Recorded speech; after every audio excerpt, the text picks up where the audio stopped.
Do you want to put off dying as long as possible? Ride your bike to work.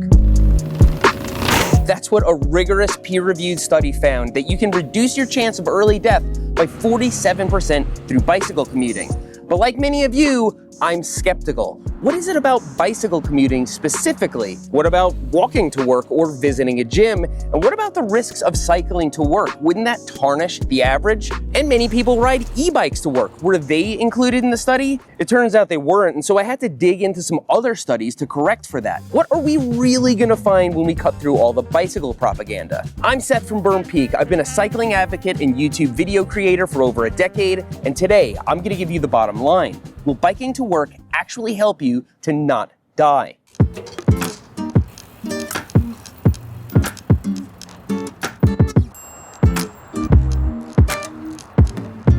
First, let's talk about what the study actually found. It was published in BMJ Public Health, a peer-reviewed journal, and the research was conducted by a team at the University of Glasgow using a dataset of 82,000 adults over the course of 18 years. It found that people who bike to work regularly were 47% less likely to die from any cause during the 18-year study period. For example, out of the 4,200 deaths recorded during the study, only 38 were among those bicycle commuters. And they didn't just live longer, they stayed healthier. They had a 51% lower risk of dying from cancer and a 24% lower chance of being hospitalized for heart disease.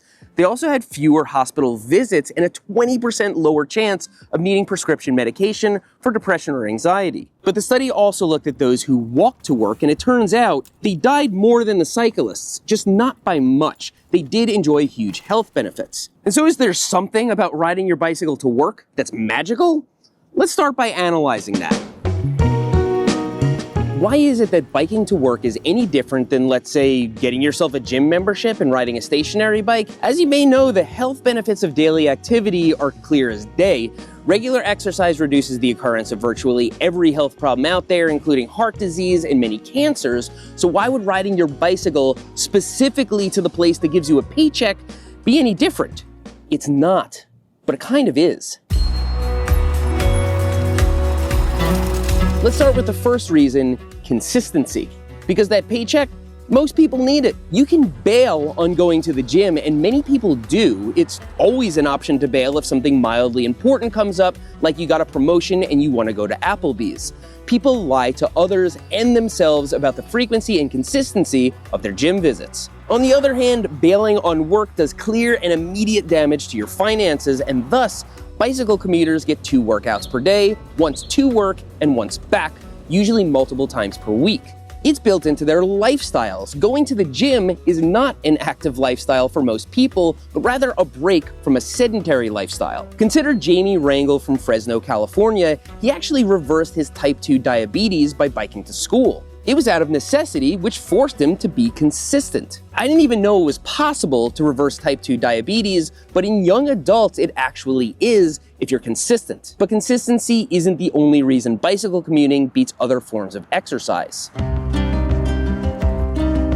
Let's talk about accountability. Even if your ride to work is an easy, low-intensity trip, you can't fake it. You need to get all the way to your place of work and all the way back home, just like Jamie. So in a way, it's similar to having stairs in your home. You can't fake getting up and down them. What do I mean by this? Well, let's use the gym as an example again, because only about 15 to 20% of gym members on average are what you might call gym rats. The rest are a mixed bunch, and studies repeatedly show that exercisers overrate how hard they're working. In fact, researchers have shown that half of people who rate their workout as moderate aren't breaching the threshold for moderate exercise. Spending an hour at the gym can mean a spectrum of things, ranging from an intense workout to casually walking on the treadmill before hitting the sauna. But cycling to work is not measured in hours, it's measured in distance and elevation. It's binary.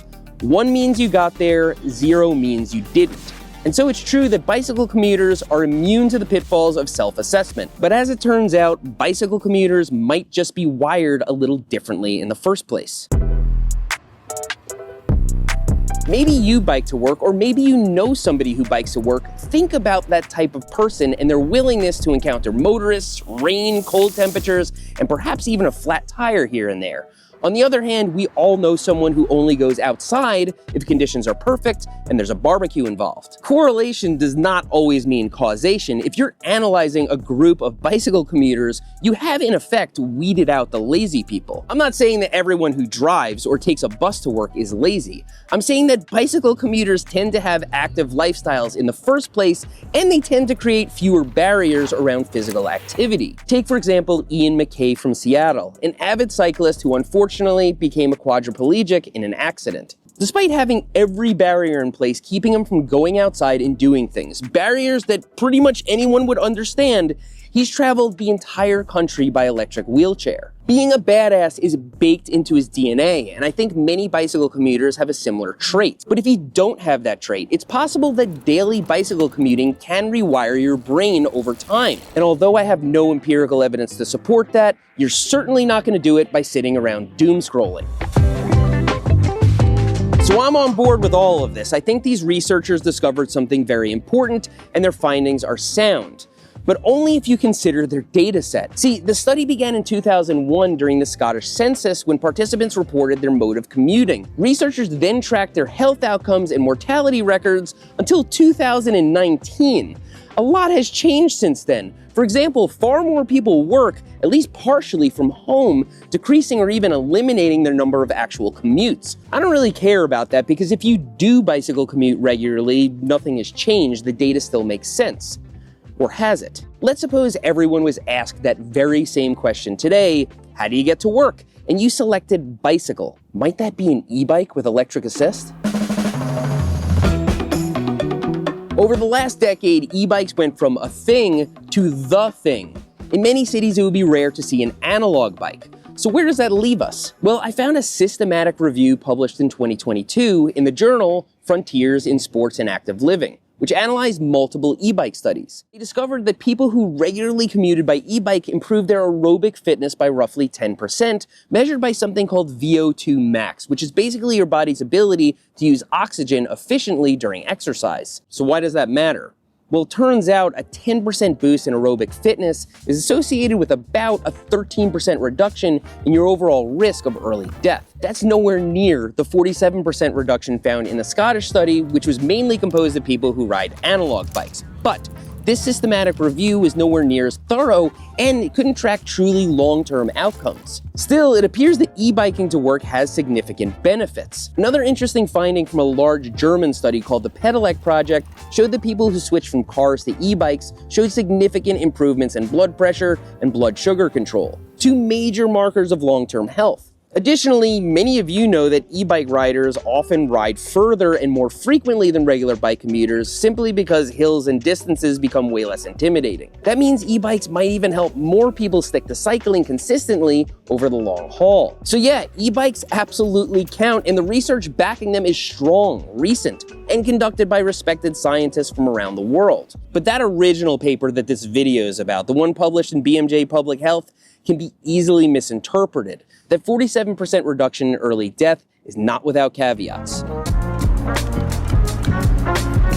Yeah, it gets a little bit more complicated because there's something we haven't addressed, especially when discussing the risk of early death.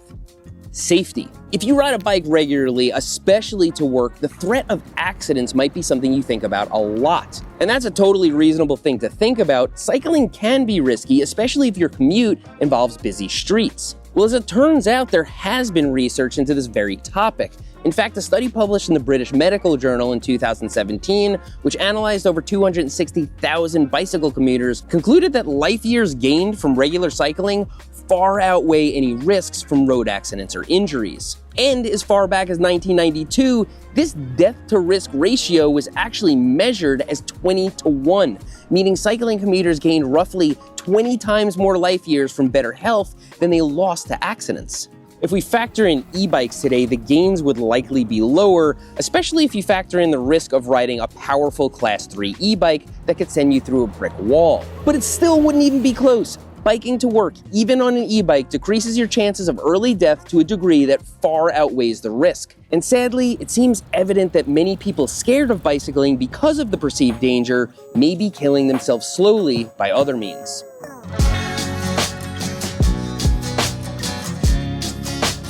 But we're not done with the benefits of bicycle commuting, because it turns out that whether you're riding a human-powered bike or an e-bike, there are health benefits that remain absolutely unchanged. The first one is mental health.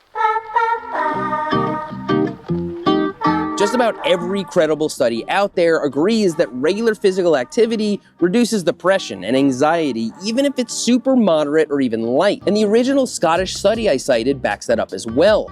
Regular bicycle commuters had a 20% lower risk of needing prescriptions for depression or anxiety. Think about it, if you ride your bike to work every day, you're getting sunlight, fresh air, a break from screens and meetings and traffic jams. It turns out that bikes are fun. It's daily decompression built right into your routine. But that's not all. Commuting with any bike, electric or otherwise, saves you money, which can in turn reduce your stress and free up funds for self-care or vacation. It might be impossible to truly measure all the ways you are better off on a bicycle. So what's the bottom line? Well, biking to work is beneficial, period. And if you've been doing it the way people did in the old days on an analog bike, it's every bit as beneficial as the research has shown. And while human-powered cycling probably has the biggest measurable impact, even moderate pedaling on an e-bike is dramatically better for your health than not. It's the consistency, the accountability, and lifestyle integration that makes cycling to work uniquely beneficial to your health. And actually, I have my own little piece of bicycle propaganda. It's called Goodnight Bikes, and it's how I'm scamming kids into dreaming about bicycles. These were a huge hit during the holidays, but now they're available in hardcover if you get them from Cognitive MTB. They're absolutely beautiful, with sweet single track, accurate body positions, bicycle anatomy, and even some terminology for your kids to learn. It's the ultimate way to get a kid to dream about bicycles, so that, as we established, they can live a long, healthy, happy life. Goodnight Bikes is available at the link below. I hope you found this video interesting. I hope you learned something, and if you didn't, I hope you at least found it entertaining. Thanks for riding with me today, and I'll see you next time.